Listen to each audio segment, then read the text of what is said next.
Hi Pisces! Welcome po sa ating channel. At ito ang inyong weekly Kabay Tarot reading for your career and money ngayong April 28 to May 4, 2025. Kung naka-resonate kayo, comment down. Kung hindi kayo naka-resonate, ibigay niyo po sa iba kasi general reading po ito. This is for you Pisces ngayong April 28 to May 4, 2025.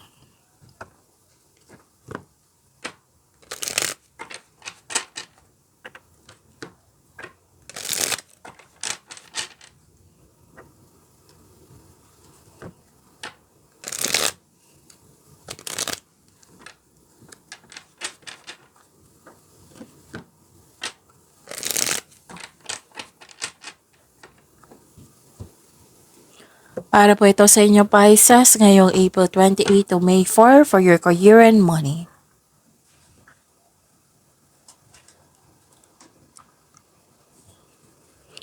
Maraming salamat po sa inyong patuloy na suporta at maraming salamat din po sa mga hindi nag-skip ng ads. Gamitin ang reading na ito bilang gabay lamang sa mga hindi pa nag-subscribe. Subscribe na po kayo at click bell notification para malaman nyo na may bago tayong video. Para sa mga gustong magpa-reading po, may lumabas dyan sa screen nyo ngayon.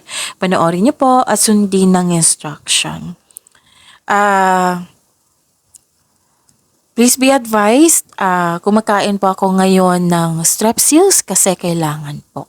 Baka napansin nyo na parang kumakain ako.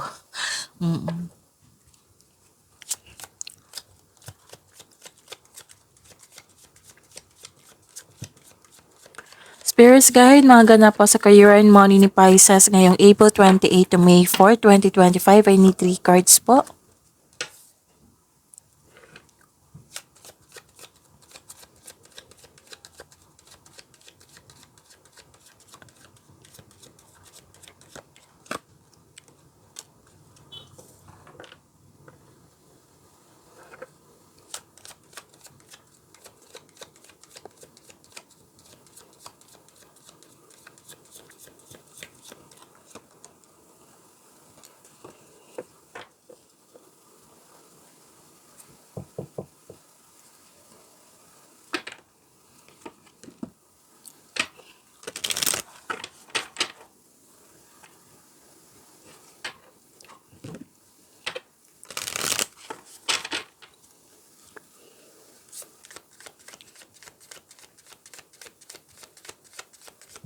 Spirits Guide, mga mensahe po para kay Pisces sa career and money nila ngayong April 28 to May 4, 2025.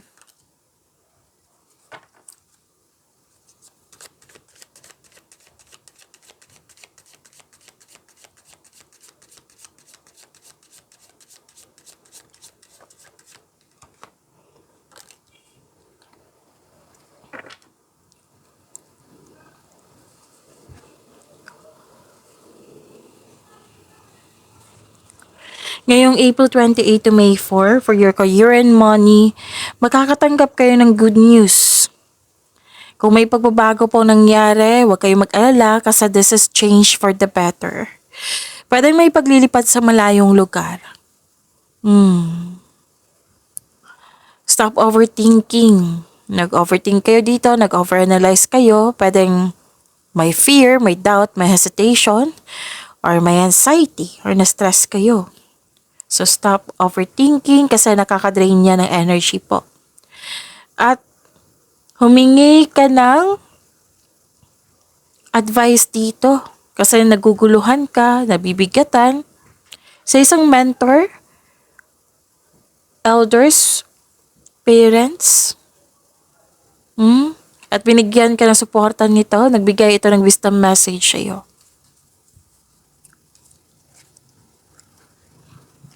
Bright ideas, have an innovative new inspiration, test new ideas and break out fast. Take action on your ideas. Fast changes. Things happen suddenly in a short period, and a hurry take bold steps forward.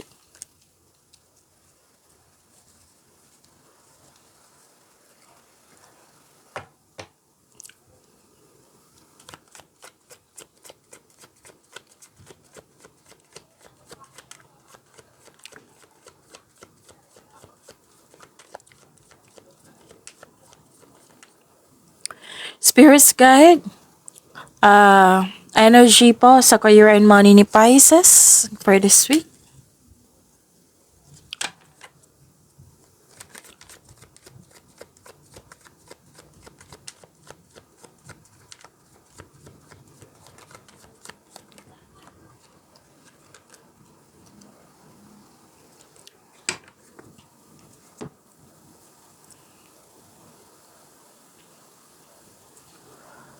Okay, so what's your energy, Pisces?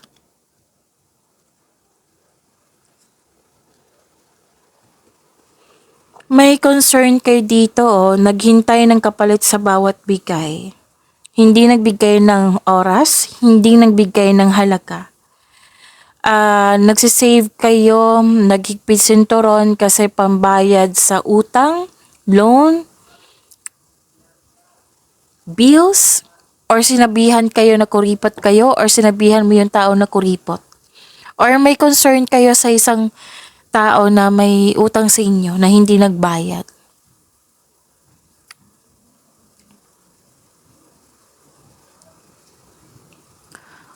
Wow, this is new beginnings and abundance. Claim niyo po ha, new beginnings and abundance. May parating po na job opportunity, pwedeng promotion din to, pwedeng pagtaas ng kita, allowance, sweldo.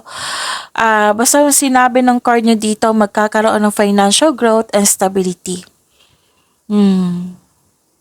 Ilan na sa inyo ready na mag-pursue ng new career path? Kaya pala may paglilipat dito. That will offer more stability and abundance. So usually pera to na sabi ng card dito, ang pagbabago na ito ay may unlimited growth towards to your finances. Ang ganda. This is gift from the universe. Yes, may parating na blessings. Ito yung prosperity, ito yung growth and stability sa inyong career and money. Claim niyo po, Pisces.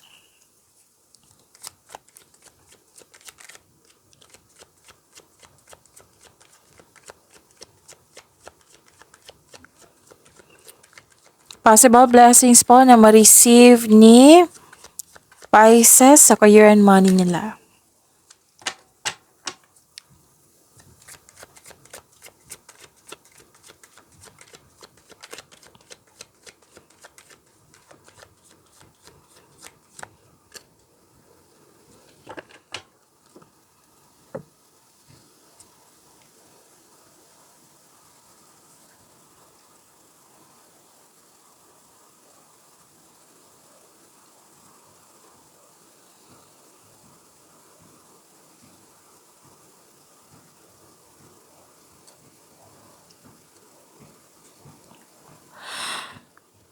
May gustong makipagkita sa inyo.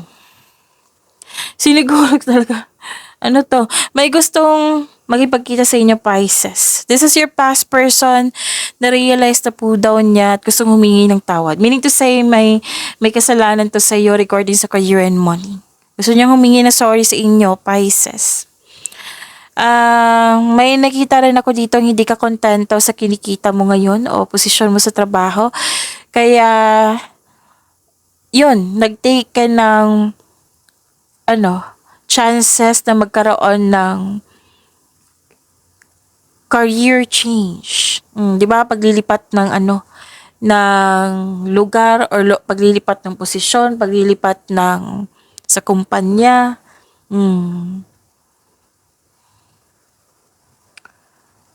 Okay. So you're ready na maglipat. 'Di ba? Andito siya sa energy cards nyo, dito rin sa oracle. Basta may paglilipat dito ha. Pag-level up sa pag-level up, pag-alis sa isang posisyon, basta lilipat. Ilipat po. Yan na nakikita ko dito, movement and transition. Yan po yung blessings.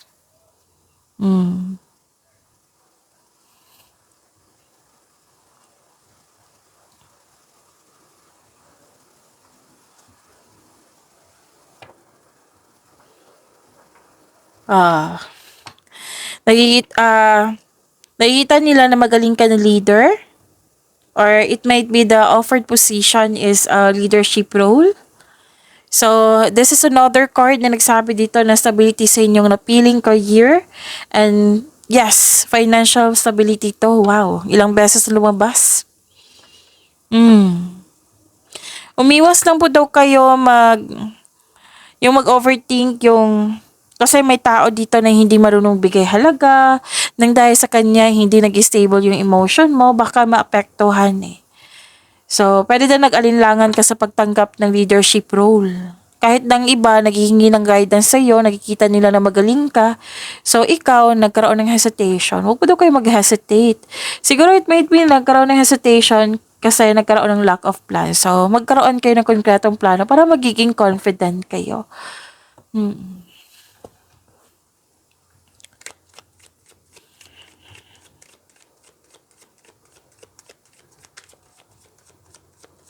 Spirits guide, challenges na ma-overcome ni Pisces sa career and money nila for this week.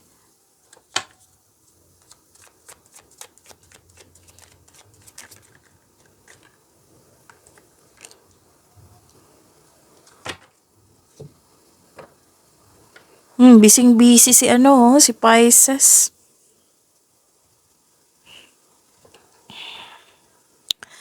Super busy. Yan ang nakikita ko for this week. Makakaranas kayo ng burnout. So, at least alam nyo na ngayon kung ano yung dapat yung iwasan.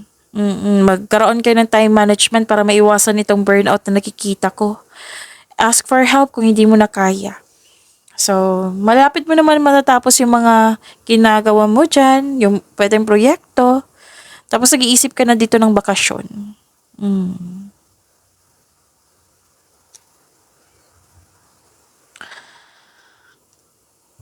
May magaganap na collaboration or magbibigay ng tulong sa'yo.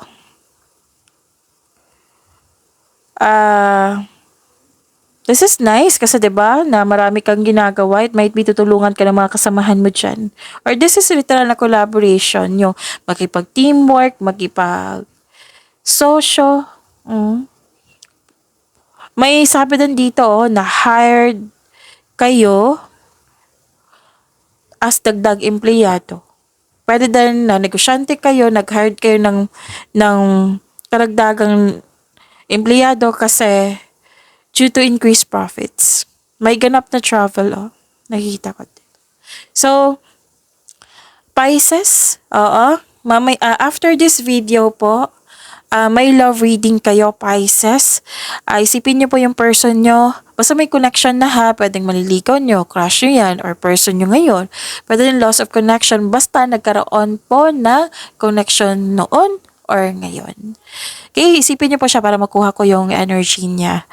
At yun, kung interested kayo sa love reading, then see you po after this video.